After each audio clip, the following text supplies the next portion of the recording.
अबे इसमें तो कोई डिस्कशन ही नहीं बनता। असली रॉकेट मैन तो भारत रत्न से सम्मानित भारत के रत्न श्री एपीजे अब्दुल कलाम ही है भाई। बे हट, न्यूज़पेपर बेचने वाले पे इतना इतरा रहा है तू। अबे उसी न्यूज़पेपर में न्यूज छपता है इलॉन मस्क का, वर्ल्ड रिचेस्ट आदमी है वो, समझ रहा है बात। अबे चल चल, 9 बच्चे हैं उसके, सारा दिन तो खुद का रॉकेट लॉन्च करने में निकाल देता है वो क्या का रॉकेट मैन बनेगा बे असली। रहा नहीं जाता, तड़प ही ऐसी है ना।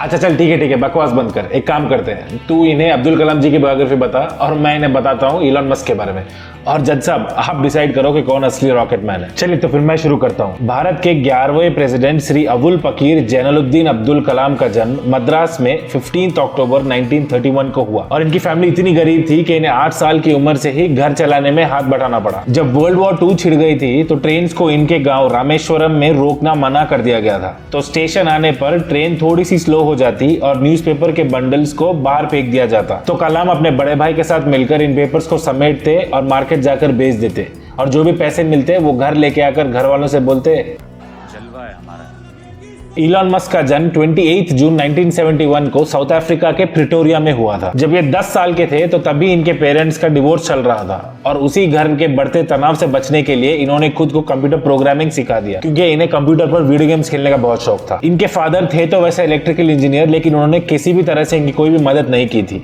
एक बार ये देख लीजिए। I think on like Wikipedia it says that I was inspired by my father in terms of technology. This is actually not true. I think that needs to be corrected. He's somewhat of a Luddite actually, in many respects, particularly computers. He didn't want to buy a computer and refused to use computers and said they would never amount to anything. ओहो, तो भाई जिस बंदे को उसका बाप ही नहीं मानता, मैं क्यों मानूं उसे। तो अब ये सुनिए आप। वैसे तो अब्दुल कलाम स्कूल में एक एवरेज स्टूडेंट थे, लेकिन एक दिन उनके टीचर श्री शिव सुब्रमण्यम अय्यर क्लास को बर्ड्स के उड़ने की मैकेनिज्म पढ़ा रहे थे, लेकिन भाई वो लॉजिक तो उस पंछी की तरह ही बच्चों के सिर से ऊपर उड़ जा रहा था। तो अय्यर जी स्कूल के बाद बच्चों को तालाब ले गए और वहां प्रैक्टिकली सिखाया उन्हें उड़ते पंछियों को दिखाते हुए। तो बस यहाँ से अब्दुल कलाम का एरोनॉटिक्स के साथ लव अफेयर शुरू हो गया, और उन्होंने ठान लिया कि बस पढ़ाई तो करनी है जम के अब से। इनफैक्ट इनकी दीदी ने तो अपने सारे गहने बेच दिए ताकि वो मद्रास इंस्टीट्यूट ऑफ टेक्नोलॉजी में फीस भर सके। और वहां से जब अब्दुल कलाम एरोस्पेस इंजीनियर बनकर घर लौटे तो घर वालों ने उनसे कहा, शाबाश बेटा, बहुत बढ़िया मुन्ना। वाह यार, बंदे में दम तो है। लेकिन ये इंसिडेंट भी सुन ले एक बार। इलॉन मस्क जब 6 साल के थे तो उनकी एक छोटी सी गलती के कारण उनकी मां ने उन्हें अपने कजिन्स के घर जाने से रोक दिया, लेकिन इलॉन मस्क को जाकर अपने कजिन से खेलने की बहुत ज्यादा चुल मच रही थी। तो क्या किया उन्होंने, धीरे से एस्केप हो गए और चल पड़े अपने कजिन्स के घर, जो भाई सिटी के उस तरफ था। आधी दूर पहुंचने पर इनकी मां ने सिटी के उस पार संयोग से अपने बच्चे को देख लिया, और फिर ये हुआ। I wouldn't come down until they promised they wouldn't punish me and that I could play with my cousins. इनमें इतना टैलेंट था कि 1984 में इन्होंने अपना पहला वीडियो गेम डिजाइन किया जिसका नाम था ब्लास्टर, और 12 साल की उम्र में उसे $500 के लिए बेच दिया एक कंपनी को। फिर क्या था, बिजनेस से इनका लगाव हो गया था। और भाई अगर इस वीडियो से आपको लगाव हो गया हो ना तो नीचे लाइक कर देना वीडियो को। कोई तरीका है भीख मांगने का? अबे मेरे बंदे के इन्वेंशंस बिकाऊ नहीं है, वो सिर्फ देश के लिए थे। वैसे हाँ, इंडिया को मिसाइल्स डिजाइन करके देने वाले अब्दुल कलाम का भी एक एयरक्राफ्ट डिजाइन रिजेक्ट हो गया था।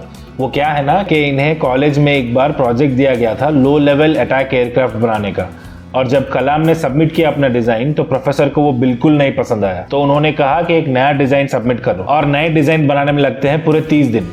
तो ऑब्वियसली टीचर ने इनको दिए सिर्फ 3 दिन और उनसे कहा, तेरे पास कोई और रास्ता है?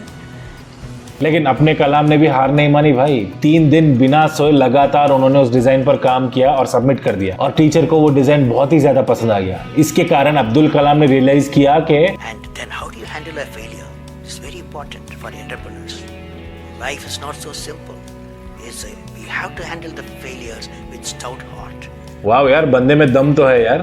लेकिन हमारा इलॉन भी कुछ कम नहीं है भाई। 1992 में इन्होंने यूनिवर्सिटी ऑफ पेंसिल्वेनिया से 2 बैचलर डिग्रीज प्राप्त, इकोनॉमिक्स और फिजिक्स में। या भाई मुझे एक डिग्री खत्म करने में इतना टाइम लग गया कि मेरे टीचर्स मुझसे बोले, बस हवा निकल गई। 1999 में इलॉन मस्क ने अपनी पहली कंपनी Zip2 बेच दी कॉम्पैक्ट को, वो भी $341 मिलियन के लिए, और इनके 7% शेयर के बदले में इन्हें मिले थे $22 मिलियन। और मेरे पास अगर इतना पैसा आ जाता ना तो मैं तो भाई रिटायरमेंट ले लेता आराम से। लेकिन ये ठहरे इलॉन मस्क, इनकी कहानी तो अभी शुरू हो रही थी। इन्होंने उसी पैसे से X.com नाम की एक कंपनी शुरू कर दी थी, जिसे अक्टूबर 2002 में नाम बदल कर रखा गया था पेपैल। और भाई इस कंपनी को उन्होंने बेच दिया eBay को, वो भी $1.5 बिलियन डॉलर्स के लिए विद अ बी, और इसके बदले इन्हें मिले थे 150 मिलियन डॉलर्स। अब ये कंपनीज क्या करती थी और उन्होंने कैसे इनको बेचा, अगर मैं ये आपको बोल दूंगा ना तो इलॉन मस्क मुझसे बोलेंगे जोर जोर से बोल के लोगों को स्कीमें बता दे। यार माना तो पड़ेगा, इतनी सारी कंपनीज खड़ी कर दी तो इलॉन में दम तो है, लेकिन भाई टैलेंट तो हमारे बंदे के पास भी था। लेकिन अनफॉर्चुनेटली एयरफोर्स ऑफ देहरादून इसे पहचान नहीं पाई, क्योंकि पायलट की नौकरी के लिए इन्होंने 25 लोगों को इंटरव्यू किया था, लेकिन सिर्फ 8 लोगों को सिलेक्ट किया। और जानते हैं आप अब्दुल कलाम कौन से पोजीशन पे आए थे? 9th स्पॉट था उनका भाई। अगर मैं उनकी जगह होता ना तो ये रिजल्ट देखकर तो सीधा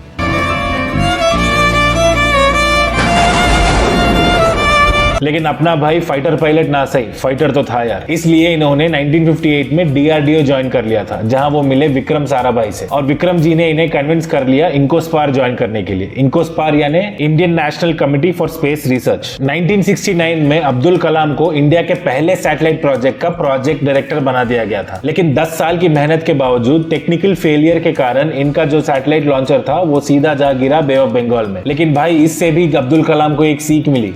I am the mission director. I am the project director. I have failed the missions. With me, 5,000 people have worked. But Chairman Indian Space Research Organization, he took the responsibility of the failure. He completely switched my failure to his failure. This is the leadership quality.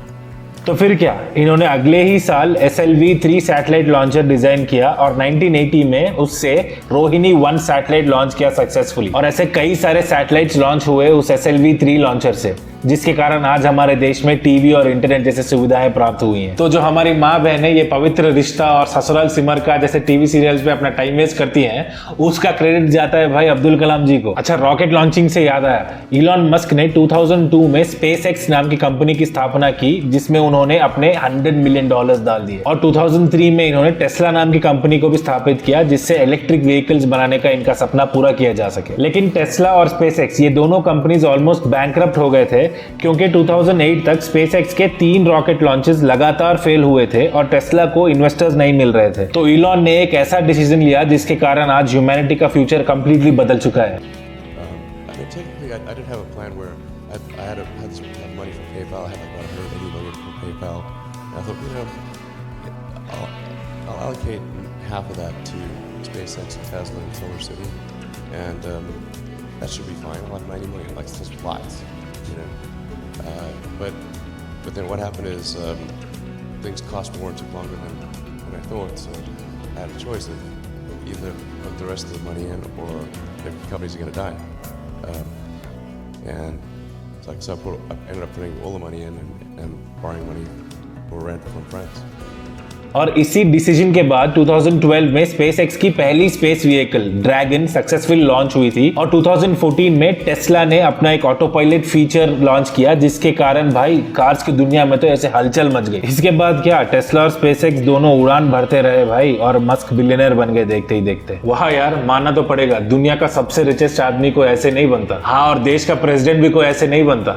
अगर वो जानना है तो सुनते रहो। कलाम जी ने India के पहले बैलिस्टिक मिसाइल्स अग्नि और पृथ्वी दोनों को डिजाइन किया, और पोखरण 2 नाम के एक सीक्रेटिव न्यूक्लियर प्रोग्राम के ये प्रोजेक्ट कोऑर्डिनेटर बने, और इन्होंने इंडिया का पहला न्यूक्लियर बॉम्ब टेस्ट किया था, वो भी भाई USA, यूरोप और जापान की नजरों से दूर रहकर। उनके सैटेलाइट्स को पता भी नहीं चला था कि हमारे देश में न्यूक्लियर टेस्ट हुआ था, और जब उनको पता चला तो उनका रिएक्शन था।